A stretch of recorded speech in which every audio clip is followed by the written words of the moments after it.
Hey there, Rotan here with yet another Dragonflight mount video. Check out this playlist for guides on all the other mounts I've covered so far. The mount we are covering today requires a bit of grinding, and unfortunately you can't buy anything for it from the auction house. The mount in question is the Stormhide Salamander, a new salamander-themed mount added in the Dragonflight expansion. While simple enough to get, this mount does take some grinding as mentioned before. You need 2,000 Elemental Overflow, which is a new currency added in this patch, to purchase the mount from Mithressa in Valdrakken, located here. Mithressa also sells 2 pets, Stormy and Ghostflame, for 1,000 Overflow each. To get Elemental Overflow, you have to travel to Primal Storms, which look like this on your map. When you're in the storm, kill enemies and loot them to get Elemental Overflow. You won't get much, so killing hundreds of these enemies is a must. It's best to farm these in a group, especially when the storm conveniently overlaps with another grinding area such as the Obsidian Citadel or the Cobalt Assembly. Open up the group finder or start your own. I always tried to find groups that were farming Obsidian Citadel so I could also farm rep with the Black Dragons. All in all, it probably took me around 6 to 7 hours of farming to get this mount. Keep in mind these events are on a timer, and there are only ever 2 active storms at once. Keep an eye out, get to those storms early after they spawn, and start grinding. Once you have the overflow you need, return to Mithressa for your mount. Turn in your currency and there it is. It's a funky little lizard, but I dig it. Some research tells me that even more overflow will be needed in the coming patch when we return to the Forbidden Reach. Most likely I will have a video on that when the time comes. Happy farming! If you liked what you saw, subscribe, like, and leave a comment on what I can cover next. Take care! Hey guys, super quick video today as I head out on vacation. In a prior video I mentioned that there would most likely be a mount from the new Dream Surge events that are coming, and it would probably be in this question mark slot, and I was correct. It's called the Duskwing Ohuna, which doesn't show up when you search for it in the mount log on the PTR, and so I set out to get it myself. You can buy the mount for 1,000 Dream Surge Coalescence from Celestine of the Harvest, but even after purchasing it, it still didn't show up in my mount collection, so I had to get creative and use /cast commands to actually get the mount to work. Therefore, this may just be an exclusive look at this mount, as I couldn't even find the 3D model available or viewable on Wowhead or other sites. It looks really cool and is basically a black version of the Breath of Onara mount. Like most flying mounts, it doesn't fly on the Dragon Isles, but it is a flying mount everywhere else in the game that allows you to fly.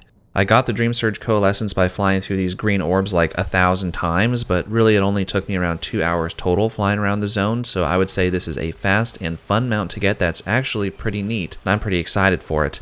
You can get yours when patch 10.1.7 drops for real. I got this on the PTR. That's all for today. Thanks, and take care.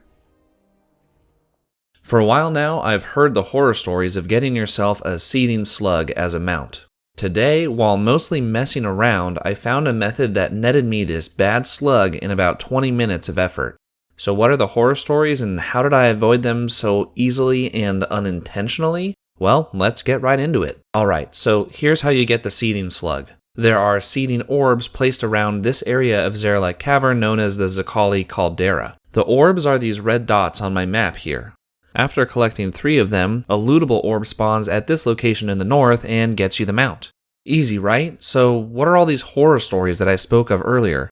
Well, there's a catch. The orbs themselves only spawn 1 at a time, and there's a long spawn timer between each orb. At least an hour, but maybe more. So you'll spend a lot of time going to their apparent locations to find, well, nothing at all.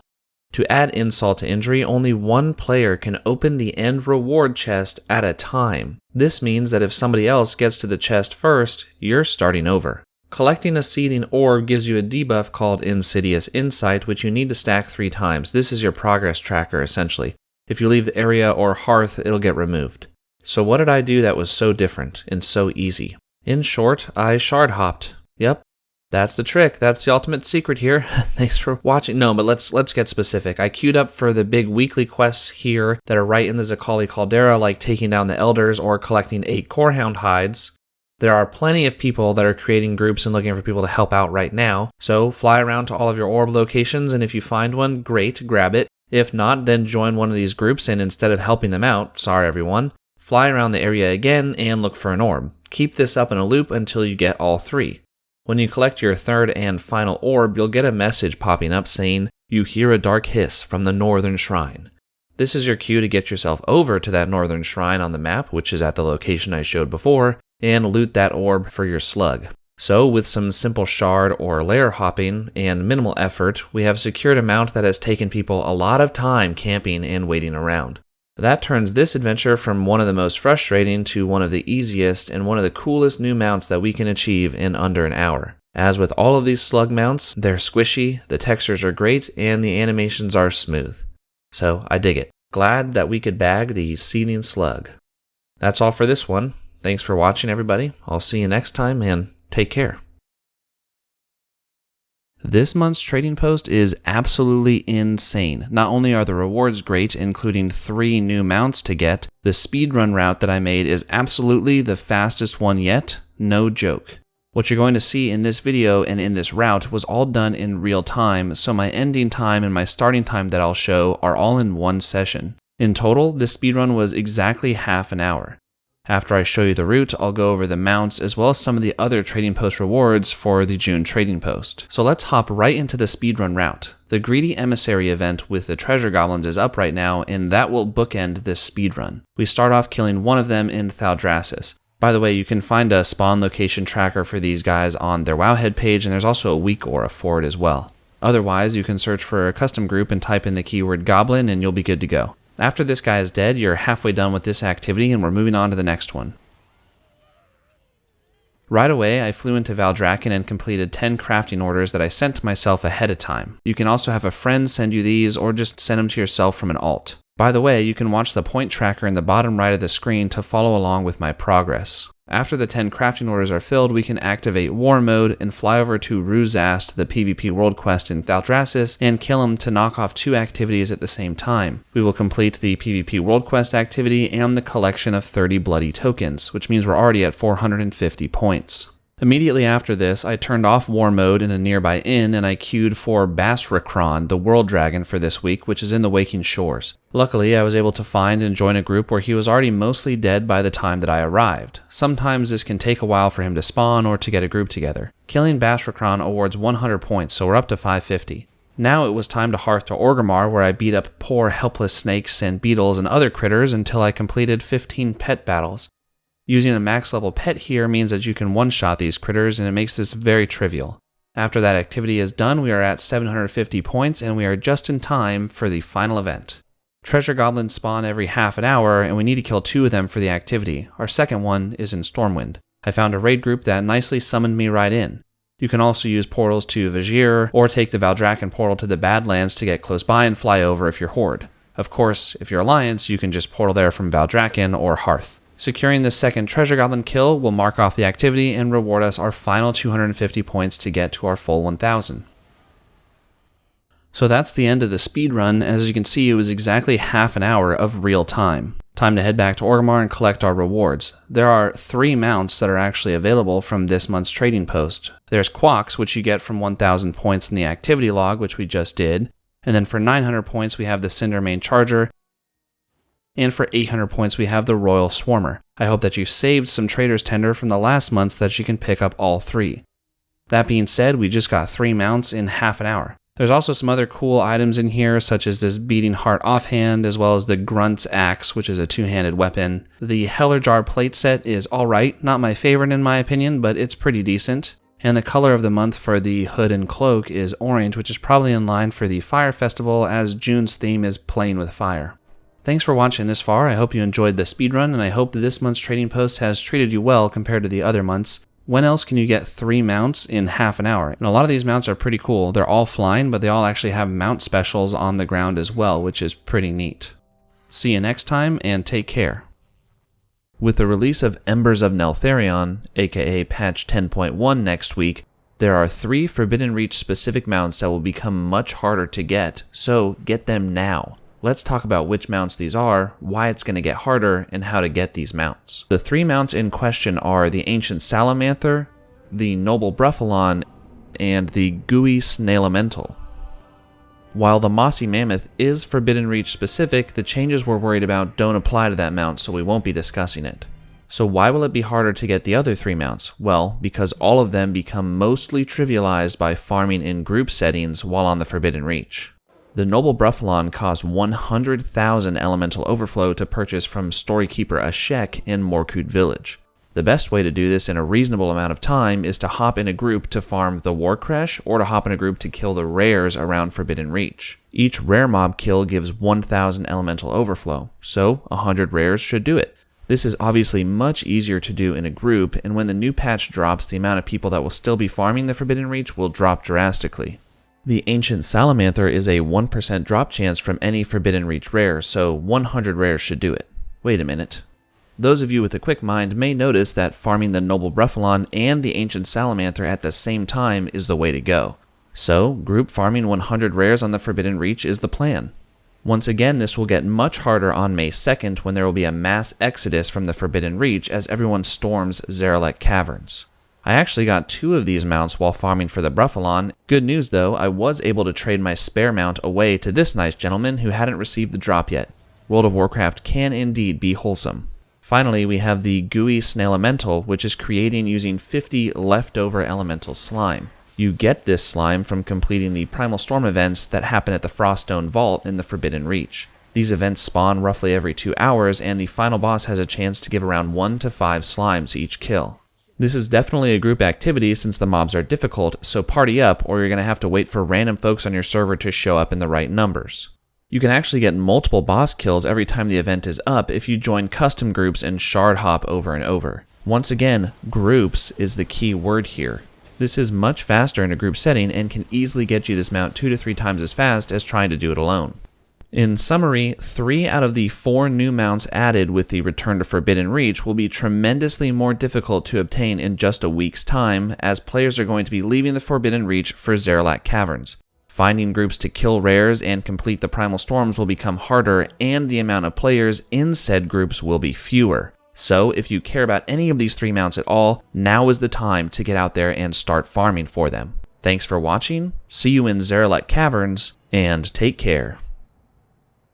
This is the Skyskin Hornstrider, a new mount added last patch along with the Storm's Fury event that takes place in the Primalist future. You can purchase this mount from Brandormi right here for 150 Essence of the Storm and 3000 Elemental Overflow. This used to be a very tedious grind, but with the changes that came in patch 10.0.7, now is the time to get this mount. So what's changed? Why is now the time to get this mount?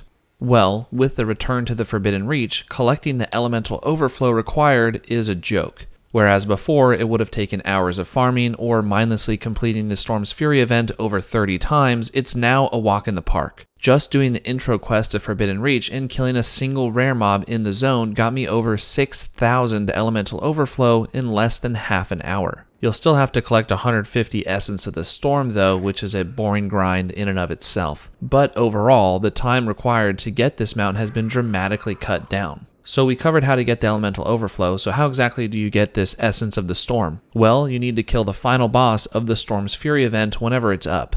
This event runs every few hours in the Primalist future, and much like other world events, the first completion of the week gets you bonus rewards. The entire event consists of closing 4 portals, which take a tremendously long time to do, which is also boring and tedious. After that, an elemental boss appears, which is a tremendously long boss fight that is boring and tedious, no matter which elemental you get. After the death of this boss, the event ends and you get your reward. You get 9 essence for your first kill of the week and 6 every time after that. This means that if you want to get this mount in 1 week, you're going to wind up doing this event at least 25 times. So have fun with that. Luckily though, just tagging the final boss and waiting for it to die is good enough to get credit. The way I sped this up was by creating a custom group in the group finder. This custom part is important so you can actually get more than 5 people. I filled a raid and I let them close the portals and kill the boss for me. After the boss died from my group, I would search the custom group finder to see if anyone else was running groups to down the boss at the same time.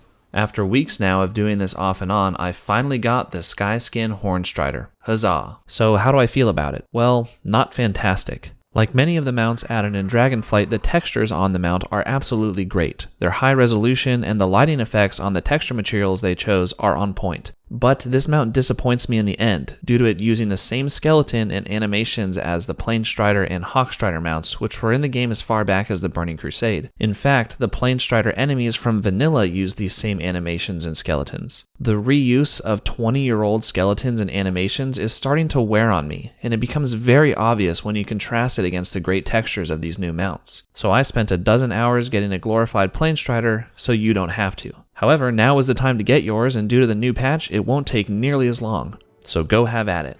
Hey there, Rotan here. Today's video is a really exciting one. Honestly, it may just be my most helpful video yet. We're going to be covering the absolute fastest and easiest farming method I've discovered to get you all the tokens you need to get that swift Lovebird mount, and all the rest of the toys and items for the Love is in the Air event. Due to the high demand and cost of the mount, it's also a phenomenal gold farming method that's only available for the next week. I'll go over the details on what's required to get the mount, show you the basics of my farming method, and discuss the potential gold per hour from running this farm.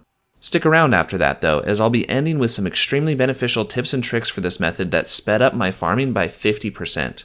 I was able to get this mount in only 2 hours while I was still learning and perfecting the method. We're going to be farming lovely charms in order to get love tokens to purchase the swift Lovebird mount. To start off, we need a level 10 Horde mage of any race. The fastest way to do this is to create a new character of an allied race. I chose the Nightborn.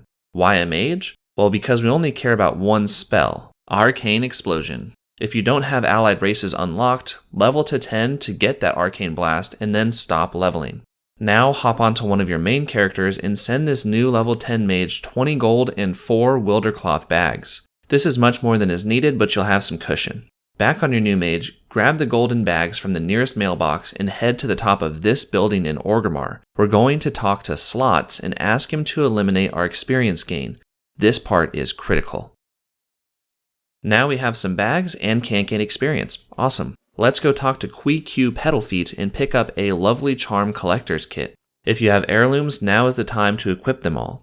Discerning Eye of the Beast is necessary here, so I put on 2 of them. The Dreadmist set and the Headmaster's Charge will make up the remainder of the heirloom gear. If you don't have heirlooms and want to purchase them, you can visit Estelgendry in Orgrimmar, located here. Remember that she's on top of the wall when you go to purchase items from her. For the Alliance side, talk to Crom's Stout Arm in Ironforge, located here. We're going to be farming boars in the Orc starting zone, the Valley of Trials, so either ride there or take a flight path to Senjin Village if you can unlock it early with the Scouting Map heirloom toy. Once we are here at this location at these pig pens, we're going to buff ourselves using Arcane Intellect and start spamming Arcane Explosion on these poor boars. That's the basics of the farm. So how long does this take? Well, here are my results after the first 45 minutes of doing the bare minimum with some competition. 71 love tokens. We need 270 for the mount, which means I was on a 3-hour pace. That's really fast for this mount, and it can be a lucrative gold making tool. Why? Well, this mount sells in the off-season for up to 450,000 gold, which means at a 3-hour pace, that's 150,000 gold per hour. It might be the easiest and fastest gold making method right now in World of Warcraft in the Dragonflight expansion. Even now, during the event, the US mean price is 180k gold, meaning this is currently a 60,000 gold per hour farm right now. So spend the 3 hours to get the charms you need. The worst part of this really is converting all of those charms into charm bracelets and then all of those bracelets into love tokens at the lovely merchant. Now you can buy the mount. Congrats! Now onto the best part. Let's talk some optimizations to make this 50% faster. First off, I would use 2 Discerning Eyes of the Beast as my trinkets as previously mentioned. When I was low on health, rather than just conjuring food to eat, I would actually equip 1 Swift Hand of Justice heirloom to heal to full. Spec into Arcane so you can get Prismatic Barrier, as getting hit while this shield is up won't daze you.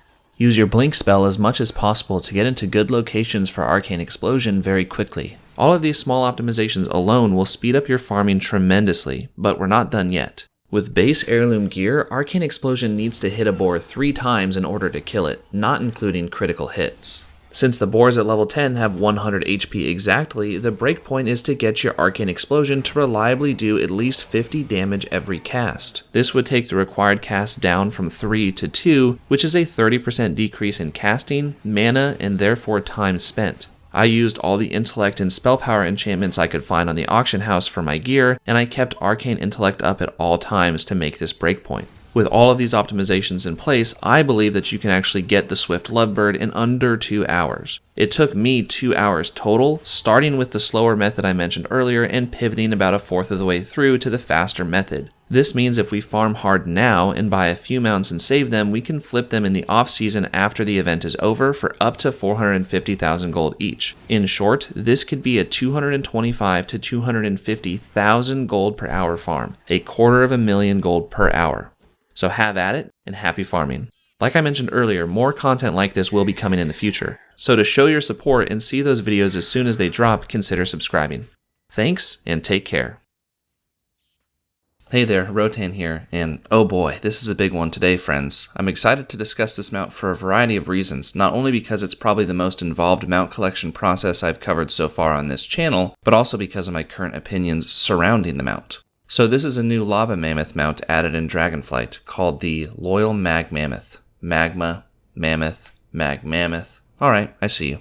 The process to obtain it is a mixture of rep grinding and secret finding, so let's dive right in. Alright, so the first step in getting this mammoth is to grind rep with both black dragons, Wrathion and Sibelian. This does mean along the way that you'll also unlock some good loot and, more importantly, the ability to get black dragon scales for all of your dragon riding dragons. Woohoo! For the mammoth, you'll need max rep with each dragon, which is to be considered a true friend. There are a handful of ways to gain reputation with these dragons. You can pledge allegiance to one for the week and turn in a key, complete weekly quests, kill the rare enemy spawns in the Obsidian Citadel, and farm key fragments and casings to turn in further keys an unlimited amount of times. Also, some enemies will drop rare items which can be turned in for rep rewards. The first Obsidian key turn-in for the week rewards 1,000 rep, and the other weekly quests give 2,500 rep each.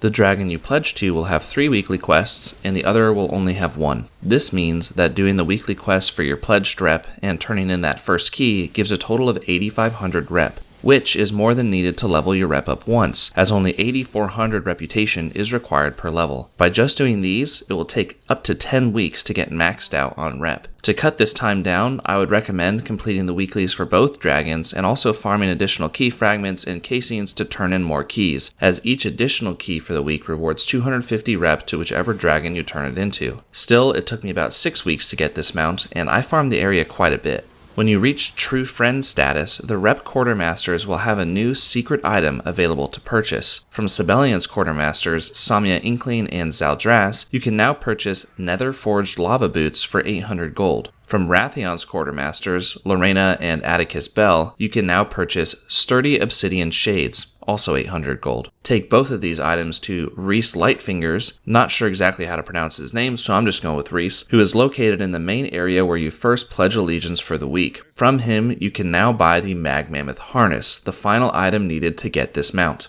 Once you have the harness, you need to take it to a tame Mag Mammoth. There are 4 in the Waking Shores. However, I've read reports that only this location has a mammoth that works for the mount. Kill the Jarden that's guarding the mammoth and right-click him to hop on. You'll be entered into a vehicle mode where you must then open your inventory and use the harness to immediately be given the mount.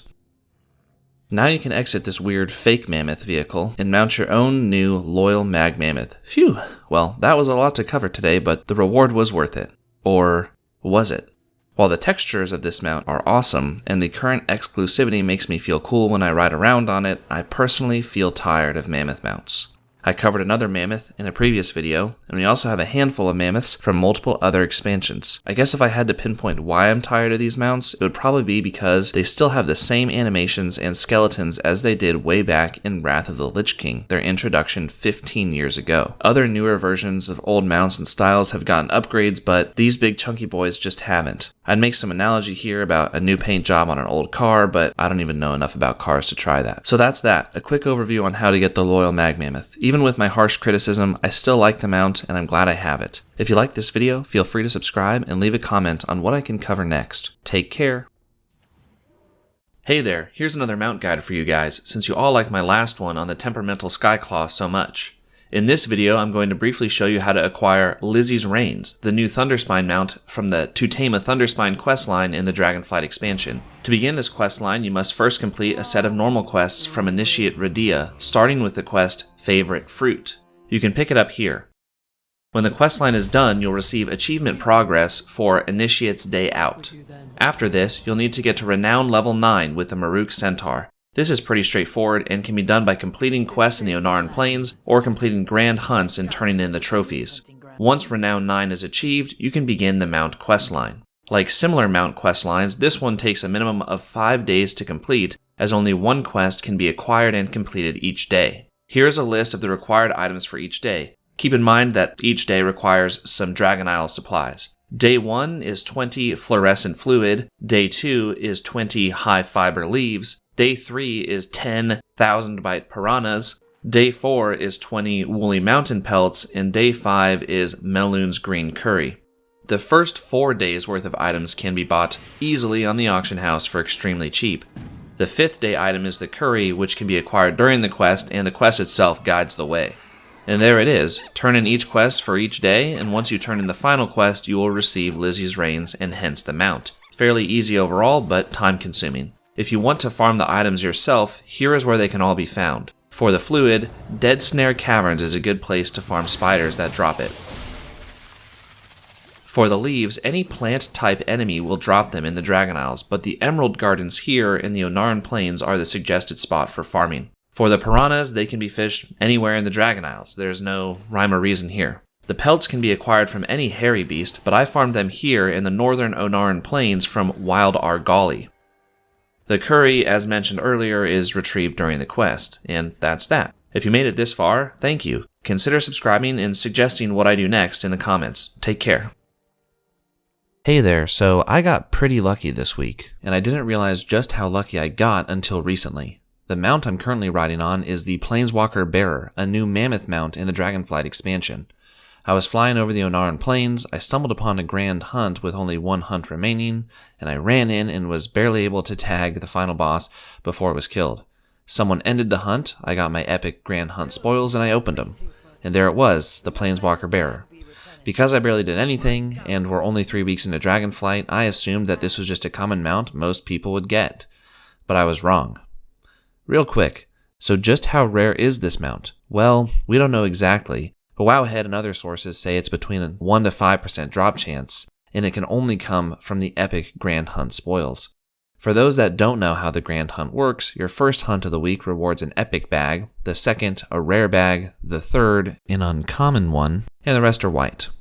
This mount only drops from the epic version, which means you have one shot at it a week with a 1 to 5% drop chance.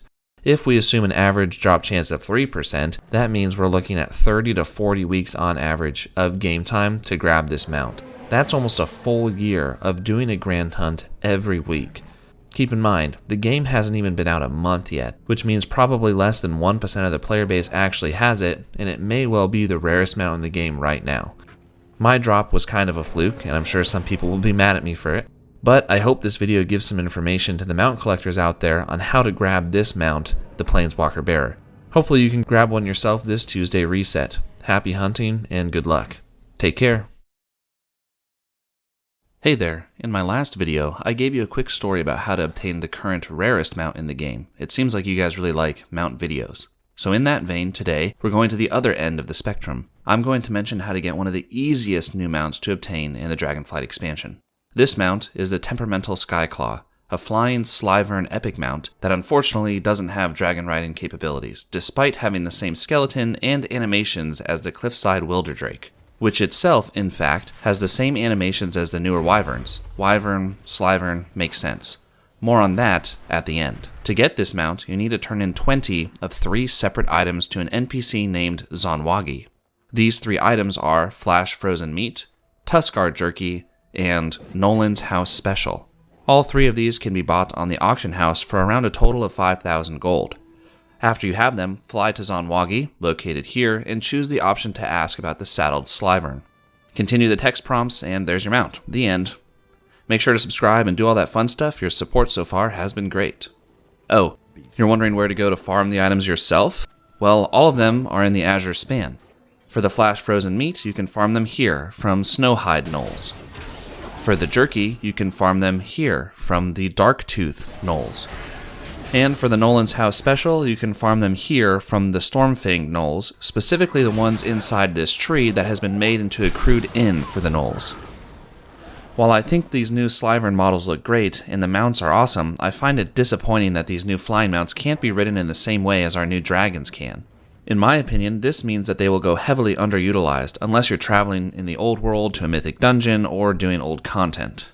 However, I have a strong inkling we will see dragon riding capabilities come to these new mounts, as well as being added to old dragon and drake type mounts such as the albino drake.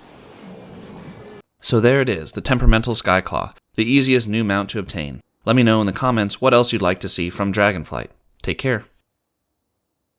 Hey there, Rotan here with another video about easy mounts to get in Dragonflight. There's certainly a handful of these. This one was actually suggested to me by a YouTube comment, so thank you for that, though they claimed this might be easier than the other mounts I've featured on this channel, which, I mean, maybe if you have this toy, the Everlasting Horn of Lava Swimming, as it provides immunity to lava damage. Why is that important? Well, we'll get to that. The mount in question is Magma Shell, a new lava snail type mount using the same skeleton and animations as the Helicid mounts from Shadowlands. To get this mount, you first need an empty Magma Shell, which you can get either on the auction house for cheap or by farming them from lava slurpers. I farmed the item from the slugs in Dragonbane Keep once the siege was over and we had control. It took me about 5 to 10 minutes, so not too long. Then, you take the empty Magma Shell all the way to the northeastern corner of the Waking Shores to this location, where under the lava there is hidden an Empowered Snail. Swim up to this Empowered Snail and right-click. You'll begin casting Embiggen Snail. It has a long cast time, about 15 to 20 seconds. And if you don't have a healer with you, a ton of damage mitigation, or that lava swimming toy mentioned earlier, which you get from the siege on Dragonbane Keep as a random drop, then you will die, like this. After a few failed attempts, I had to mail my shell to an alt of mine, a protection paladin. I had to pop all my defensive cooldowns, including a pally bubble, before beginning the long cast to embiggen the snail. Once this cast is done, well, the snail is yours. Just remember to leave the lava quickly after you obtain the mount, otherwise you'll be flying back to your corpse. So, that's how you get Magma Shell, a new lava snail type mount. The animations are squishy and funny, and I like the mount overall. Let me know in the comments what you want to see next. If you liked what you saw, feel free to like the video and subscribe. Take care. It's been a long while since I've made a mount guide, which used to be the backbone of this channel, so I thought I would go farm an easy mount and make a video. What it actually became was a long slog to farm the renewed Mag Mammoth, and I got a second mount while doing it, the Duskwing Ohuna. So, here's a 2-in-1 mount guide. Let's dive right in. The renewed Mag Mammoth and the Duskwing Ohuna both come from Dream Surges. More specifically, the Mammoth needs 20 charred elemental remains to create it, and the Duskwing Ohuna can be purchased at Celestine of the Harvest for 1000 Dream Surge Coalescence. I actually made a video on that in full here, where I may have been pretty close to being the world first at actually achieving that mount. To farm the charred elemental remains, you want to find and complete the Waking Dream events in the Dream Surged zone. I found this easiest to do by just waiting every 15 minutes to half an hour for a Dream Surge to spawn a Waking Dream portal. Once that portal spawns, the event begins. Getting the progress bar all the way to 100 can be done via flying through these birds, killing the flaming druid enemies, or breaking these little flaming root things. So once the progress bar hits 100%, the boss spawns. Killing this boss yields a charred elemental remain. It actually can give you between 1 to 3 of them. So if you're lucky, you only need to do this event 7 times, and if you're unlucky, you'll need to do it 20 times. So you're looking somewhere between 2 to 10 hours of repeatedly farming this event over and over to get the mount. Once you get your 20th charred remain, you can right-click it and start combining them all together to create something new. That new thing is the renewed Mag Mammoth. Congrats, that's another mount in your collection. So what about that second mount, the Duskwing Ohuna? Well, killing enemies in the Waking Dream event area, including the final boss, rewards you Dream Surge Coalescence. I actually got over 1000 just doing this event repeatedly for the other mount. So now I can fly right on over to Celestine and purchase the Duskwing Ohuna right away, no further work needed. Congrats, you now also own a Duskwing Ohuna. So that knocks out 2 mounts simultaneously. It was a little bit more of a grind than I originally planned it to be, but it was worth it in the end. The Mammoth, while cool, is nothing new as we have other Mag Mammoth mounts. The Duskwing Ohuna is neat, as it is a recolor of the Breath of Onara mount, but you can actually ride on it rather than taking on the bird form yourself. If this guide was entertaining or helpful for you, drop a sub if you haven't already, and if you are a returning subscriber, thank you. I'll see you in the next one. Take care. The Deathcharger's Reigns. It's a mount of legendary status, coveted by both casual players and mount farmers alike. With an abysmally low drop rate, people online share stories of the thousands of attempts it takes them to get this mount, and the hundreds if not thousands of hours they spent grinding it out. So I asked myself the question, how long would it take now in 2024? So today I will cover all the details covering exactly how to get the mount and the fastest farming route that I found to get each mount attempt under 4 minutes with no special gear sets or any of those other shenanigans. It's a speedrun guide for everyone. At the end will be a commentated run of the route that I took so that you can see it in full and replicate and improve it as you see fit. Here's that timestamp if you want to just skip ahead to that part. Let's start with how to get the mount. The Deathcharger's Reigns are dropped by Lord Aureus Rivendare, which is the final boss of Stratholme. It's a recolor of the undead race's epic mounts, and upon using it, it will be added to your mount catalog as Rivendare's Deathcharger. Just look at him sitting proudly atop his legendary horse, none the wiser that millions of times he will be hunted down just for others to get the chance at his mount. The mount has an extremely low drop chance, around 1%. It used to actually be like 1 in 5,000, but now it means on average it may take you around 100 attempts to get this mount. Stratholme is located in the northern border of the Eastern Plagueland Zone, which is in the northern Eastern Kingdoms.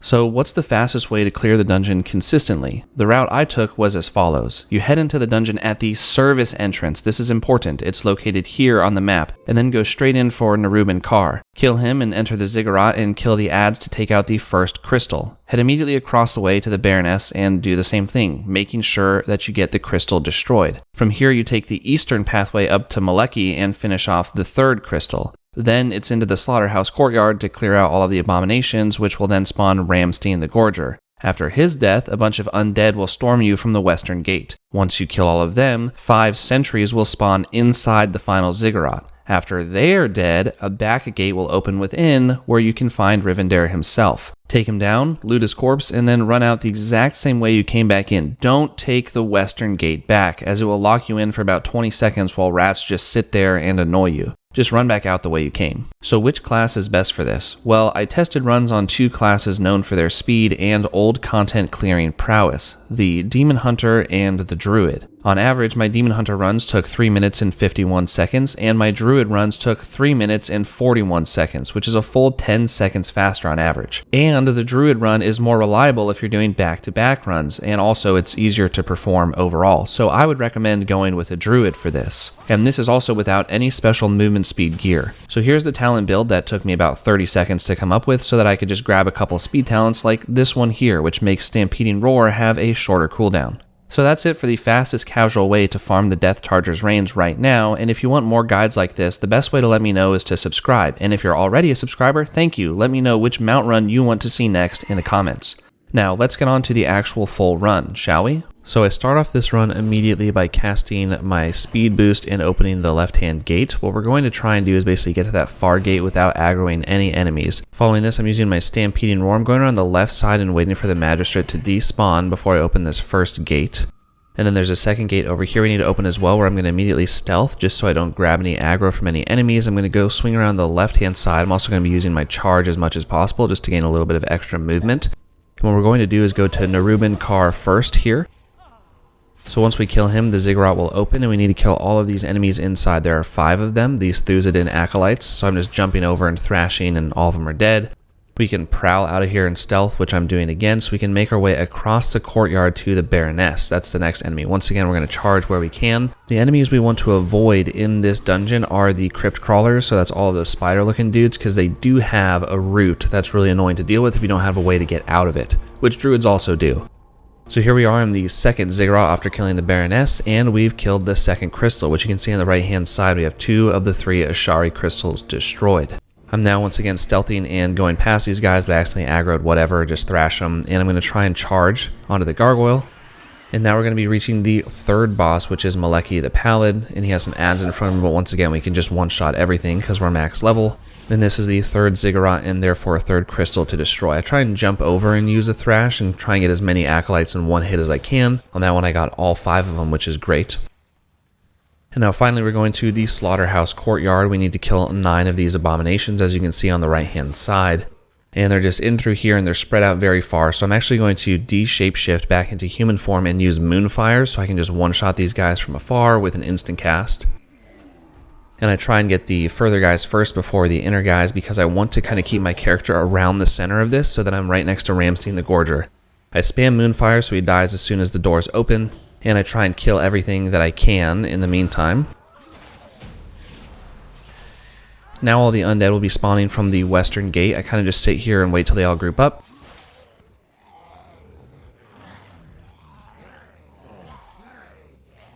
Kill them once with a thrash. And now the Blackguard sentries will spawn inside the ziggurat where Ramstein is dead. I kill them there and then run in and kill Rivendare in the back. I loot him to see if I got the mount. I didn't. I'm going to re-shapeshift and use all my movement abilities to escape the dungeon. Now while walking out, the one thing that I'm basically going to be doing is using my movement abilities whenever they come off cooldown, charging any enemies that are in an appropriate position that'll gain some speed from it and close some distance, like this guy right here. And also, I'm taking this eastern pathway back because, once again, if I go through the western pathway, it does lock you in unless you speed through it really quickly. And if you do get locked in, that's just 20 seconds of you sitting and waiting there while rats beat on you. Even if you kill the rats immediately, you still have to wait about 20 seconds for those gates to open. So we want to avoid that, taking the eastern pathway, which I'm doing.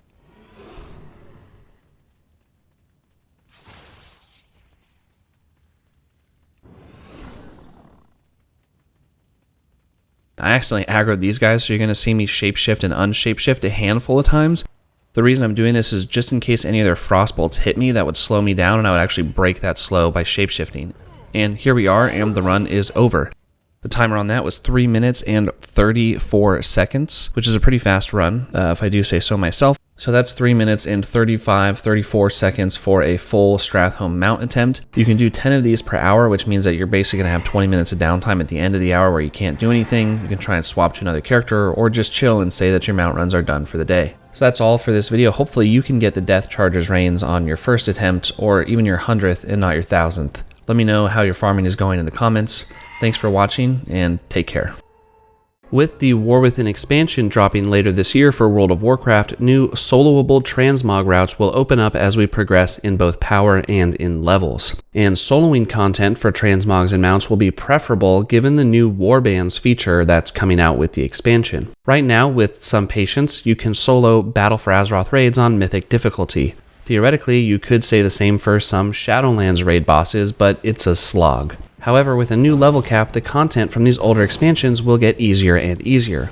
So where should you begin farming mounts and transmogs once you hit max level in the War Within? Well, subjectively, wherever you want. However, objectively, Legion, Battle for Azeroth, and Shadowlands raids will now be accessible on all difficulties as soloable content really easily. Soloing Shadowlands content on Mythic difficulty specifically is going to be a great boon to mount farmers, as special mounts like Vengeance that only drop from Mythic difficulties will be easier to farm. Even early Dragonflight content will be soloable on the lower difficulties, like Vault of the Incarnates on normal. So out of these recent expansions, raids, and dungeons, I would encourage you to look into the loot tables to see which transmogs and mounts you like the best and focus those instances specifically. And make sure to look at all armor and weapon types as well, not just the transmogs for the class you're playing. Warbands will allow you to mass collect appearances across all armor and weapon types, so that's another reason to do some of the more recent content like Shadowlands or even early Dragonflight, as you may not have all of the Vault of the Incarnate raid sets for all classes right now, for example. So, the new easy transmog locations will be all of the Battle for Azeroth dungeons and raids on Mythic difficulty or lower, all of the Shadowlands dungeons and raids on Mythic difficulty or lower, the Dragon Isles dungeons on Mythic, Vault of the Incarnates on normal, maybe heroic,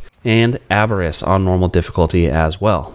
I personally like the Dazara Lore and Sanctum of Domination Mythic raid sets for plate wearers, so that's where I'll be focusing first from the transmog perspective. Let me know what you're thinking of farming first. So how should you go about farming these pieces? Well, since you don't need to farm for a specific armor type or character anymore, there's a few things we can do to make farming a lot easier. As a rule of thumb, use your main whenever you can since they'll have the best gear, but beyond that, most raid fights can be nuked solo by any DPS. Some encounters do require either a healer or tank mechanic to succeed, so just make sure to have one of each role leveled up and ready to go. And finally, some encounters require 2 tanks or bosses to be split up so it's not a slog, and in these cases you should grab a class that has a pet like a warlock or a hunter.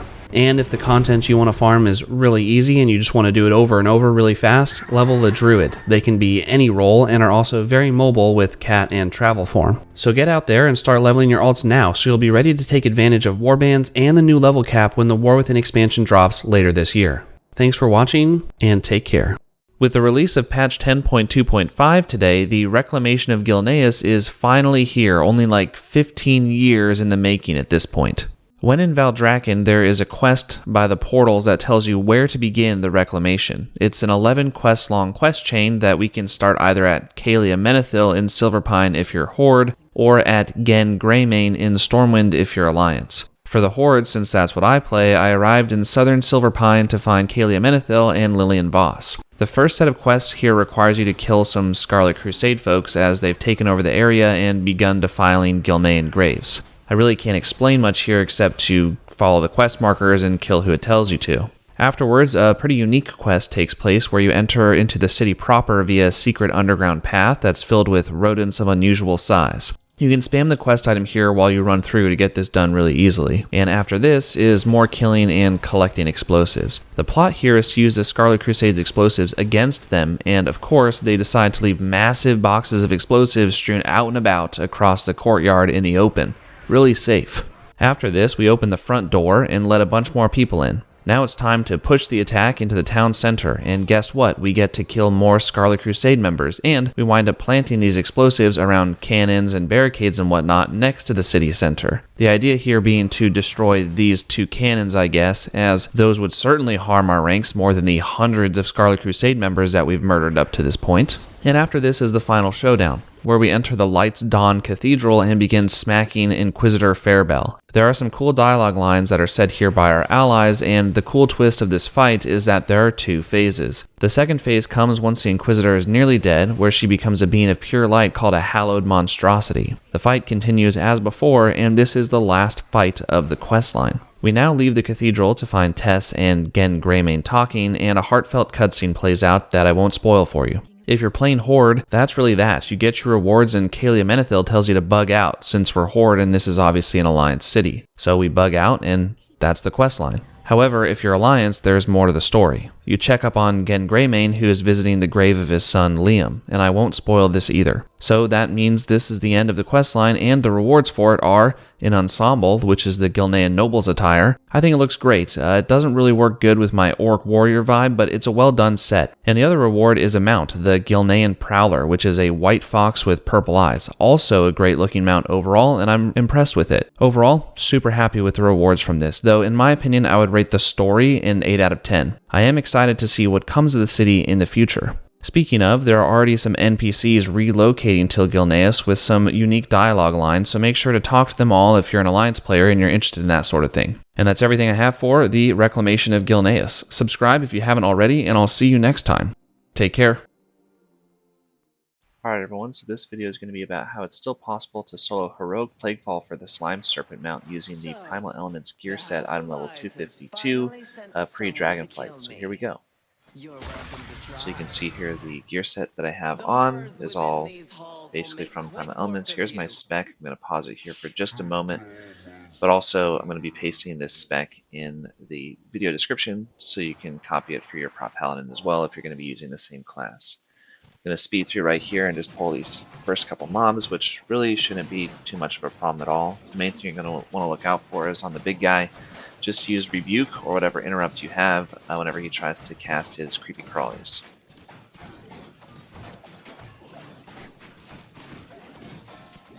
Shortly after this fight, I'll basically be just running and grabbing all of the slimes in the center of this boss arena. As any sort of tank spec, you should be able to AoE them down very quickly, just using your Shield of the Righteousness and Word of Glory as a prop paladin to keep yourself healed up and healthy throughout this fight. I back up to avoid that slime on the floor, so it's no problem. These Plague Belchers are kind of difficult They summon these slimes. When the slimes go into their body, they get more powerful, their haste increases, their damage increases, so it can really scale out of control. But as long as you maintain constant DPS and remember to heal yourself with Word of Glory whenever you need to, then you'll be fine. I haven't actually used any defensive cooldowns yet in this run. We're almost to the first boss, but I will accidentally have my Gift of the Valkyr popped in this fight, I believe, because I wasn't paying too close attention to my health. And so the automatic safety net from that Gift of the Valkyr does kick in right there, but we should be able to clean them up just fine. So the first boss is Glob Grog, which is this big slime guy over here who has three main mechanics. One is a slime wave, where he just blasts the cone in front of him that you need to dodge. The second is a stomp on the floor, which is undodgeable but does minimal damage you don't really need to worry about. Here's that slime wave. As you can see, I just moved to the side and we're totally fine. And the last mechanic is, there's the stomp.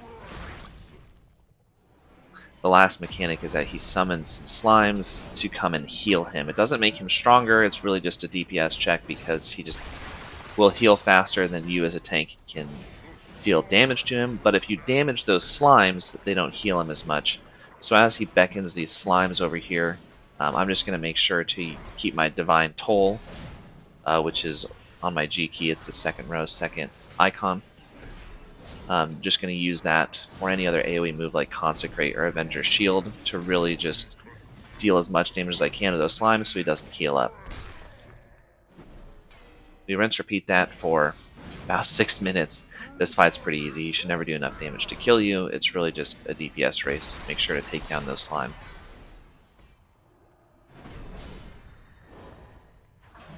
Let's get this sped up and I'll meet you guys after the fact.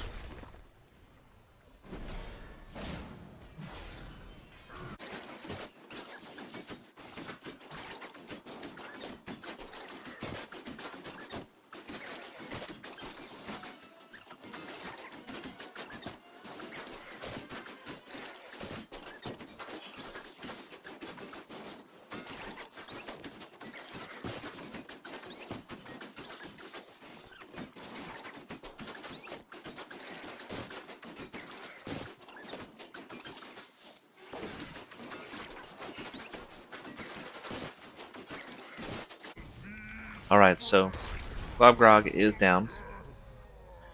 Shouldn't really be too difficult. He is definitely the easiest boss of this entire run, and he's very short towards the start. Now, as we move on, this way we want to hug the left wall. We're going to aggro this Plague Rock, who's going to be annoying, so we might as well just kill him. The next boss is Dr. Ickis, which is the wall of the run. So as we run through here, just get prepared that you'll probably die in the next boss a handful of times. I know I did, even knowing the strategy going into it. So I use the Venthir's Door of Shadows to just kind of get past this spot and make it no big deal. So I don't have to fight that big guy. Kill these two slime crawlers. What they're going to do, or slime claws, excuse me. So what they're going to do is cast a disease on you that you can just dispel with Cleanse Toxins. It reduces your stats. So just remove that real quick. The only slime we have to fight if you're a Venthir is this one. If you're a different Covenant, you'll need to fight the next one as well, but I'll just Door of Shadows past. This fight's pretty straightforward. All you have to do is knock out his Plague Barrels if he's next to him, otherwise DPS him down. Before we enter the Dr. Ickis fight, we need to pull these 3 sets of mobs. I just kind of pull them back to the staircase, which makes them a little easier to deal with, because as soon as I kill this set of mobs, Dr. Ickis is going to jump over and start searching for you. So as long as you kind of move the groups of mobs out of the way of where he jumps, you'll be totally fine.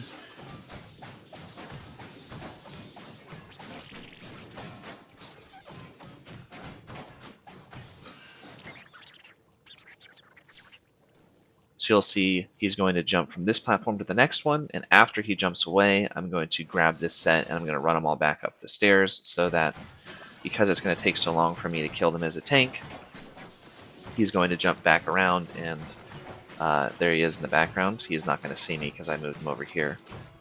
We're going to do the same thing for the third group of mobs. You'll see me run on over there and pull them up the staircase. And now Doctoricus, he'll be jumping in the background, but once again, he won't notice that we're here because we're on the staircase and we just take down these mobs pretty easily. For this guy, what we're going to need to do is once he dies, the Spinebreaker, he's going to split into 5 slimes that we're going to need to kill so they don't become 5 elite enemies we have to deal with. The slimes are fairly easy, and we have very good AoE as a tank. So just run around, knock those down, and we're good. So we've now cut, because this is my 3rd attempt, even though I knew the strategy going into Dr. Ickis. So this is how Dr. Ickis works. He's really the wall of the dungeon. If you can get past him, you're good. I open up the fight with all of my DPS abilities. That's Divine Toll, that's Shield of the Righteous, that's activating Sentinel as well. He's going to cast what he just did, which is Slime Injection. That's the thing you have to watch out for this fight. It's the main killer. It's a magic damage debuff that stacks and lasts for a minute. The only way to remove it as a Prot Paladin is to use our Pally Bubble, our Divine Shield, which we can only use once per fight because of the long cooldown. So once you have about 5 to 7 stacks that Slime Injection, I'm at 2 now, you're going to want to use Divine Shield to dispel that, and then the next time you get up to 5 to 7 stacks, you want to use that Blessing of Spell Warding, which is one of the abilities we got in that Paladin tank spec, and that'll just prevent damage, but it won't dispel it. Pop all your other defensive cooldowns as you need. You can see the Gift of the Valkyrie already coming out, as we have kind of 3 stacks of Slime Injection, and he's basically not done. The other thing he's going to do is at 66% and at 33%, he's going to hop to other platforms and cause a big explosion. We don't have enough damage to deal with the explosion, so we just have to tank it. Luckily, because we're a tank, that won't do too much to us. This time right here, where he jumps back and forth on the same platform you're on, is actually the best thing that he can do, because it's the downtime of the fight, where you don't really have to worry about dying. It's just getting your holy power and healing. And then the last thing you have to worry about is if you're too far away from him, he'll cast Burning Strain, which is a disease or poison effect that you can remove with Cleanse Toxins that just does a lot of damage. So really tank the Slime Explosion, watch out for Slime Injection, dispel it when it's at 5 to 7 stacks, or however many that you can take, panic heal all the time, use your Ardent Defender ability when you're going to die from damage, because it'll reset, it won't allow you to die, and then you want to pop Lay on Hands afterwards to heal yourself back up. The main thing is get a feel for this fight. You're going to die maybe about a half dozen times before really figuring out, but it is possible. So I'm just going to speed this fight up here, and I'll meet up with you guys at the end. There's a real tight ending here where it gets a little sketchy.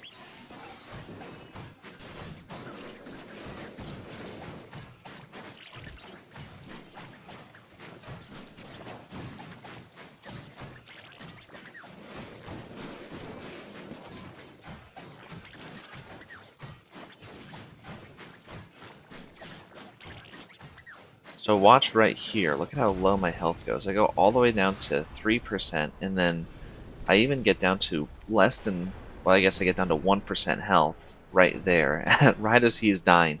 So it's very close fight. It's 1% to 1% on the health, but I do get him. And that's Dr. Ickis down, who's really the wall of the dungeon. So now we're moving on to Domina, and then ending with Margrave Stradama. So we just run through the slime here, no big deal. We have 2 poles. We basically have 3 poles, but 2 large poles. This ambusher, super easy to deal with. Just make sure to kill those stealthlings. In this pole, I always go for the Defender of Many Eyes, because they cast that Bulwark, which you can actually stun them out of with Hammer of Justice or any other CC. I go for them first because they reduce the damage taken by all of the enemies. So focus them. And then the other 2, I really don't care who I focus. I usually go for the ambushers just because they spawn those stealthlings and it's frustrating. But these fights should be no big deal.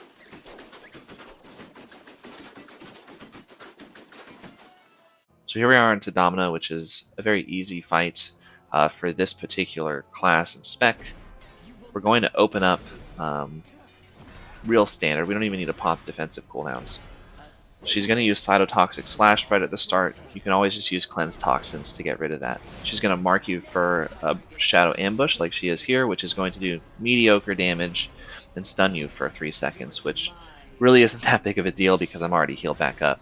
Those Brood Assassins are the big things, those piles of web on the floor. If you go into the center of it, or if you attack the center of it with any move like Consecrate or Blessed Hammer, it'll reveal them, and then you just use basic ambient AoE abilities like Shield of the Righteous, Consecrate, and Avenger's Shield to take them down.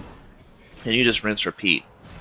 As soon as she casts those Brood Assassins, you just run and you run over the webs, you get them, you kill them.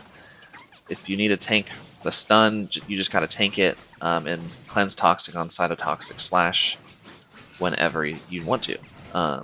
Use defensive cooldowns if needed. You really don't need to. I think I pop some just because it's easier and makes it a little bit safer. And you do have Gift of the Valkyrie backing you up and a Pally Bubble. Just rinse repeat this fight, and I'll meet up with you guys at the end. This one's pretty straightforward.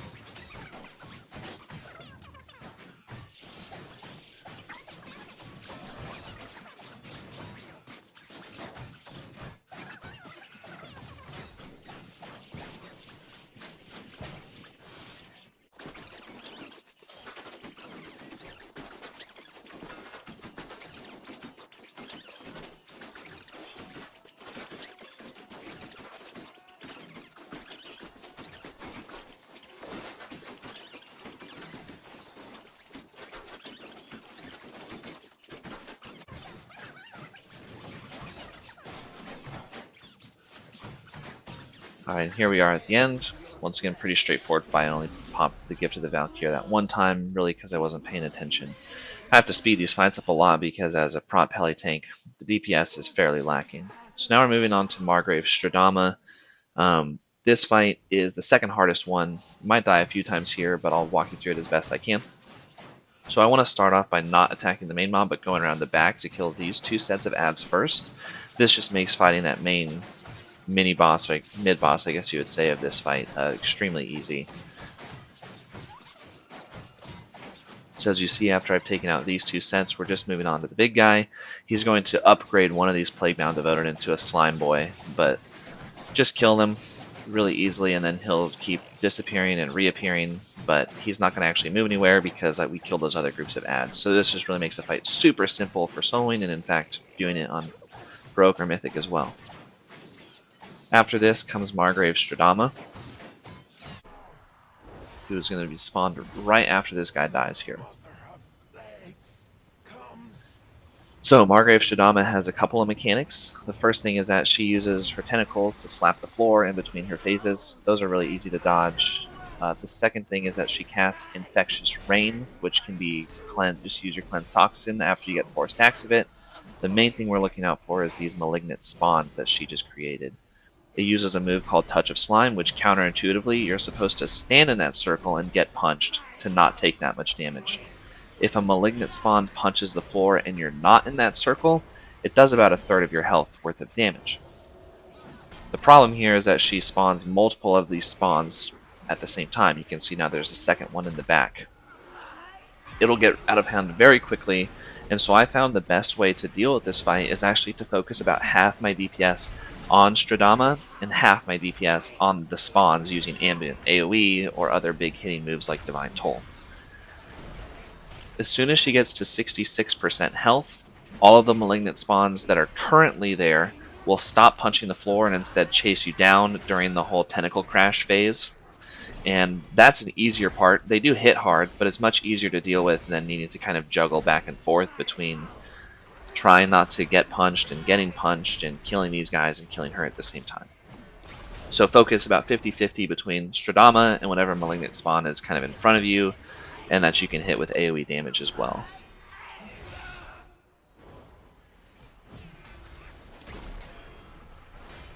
Luckily, these two malignant spawns here on this side are right next to each other, so I can actually soak both of their punches by just strafing back and forth, which is very fortunate because that probably was one of the saving graces of why this time that I fought this boss was easy and I did it on the first try. As much as you can run around and soak those by getting directly punched rather than getting the floor punched without you there is awesome. So those are all the mechanics for this fight. I'll meet you at the end of it, which then I'll show you where to go to get the Slime Serpent, because this is the last thing that you need to do before the mount is yours, essentially. And here is that here's that intermediate phase with the wave crash, and they're running you down. And you just rinse repeat this to the end. So we'll get this sped up here shortly, and I'll meet you there at the end.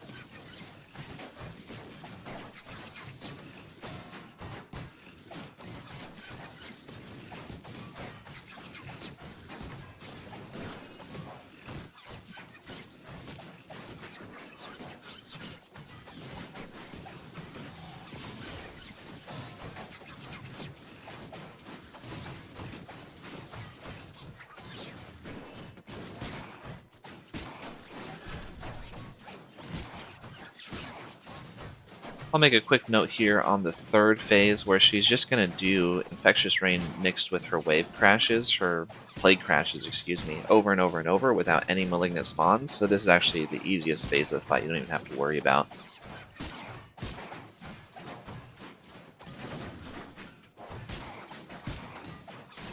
And here we are. And you can see Heroic Plaguefall was what I had just done and soloed. And now let's go collect that Slime Serpent. Instead of hearthing out or anything, we want to walk back through where we came from.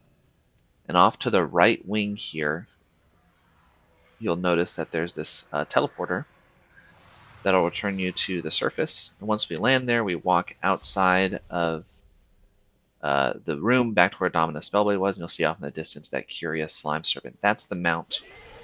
You actually need to walk into the slime itself to pet it and receive it as a mount. So let's do that.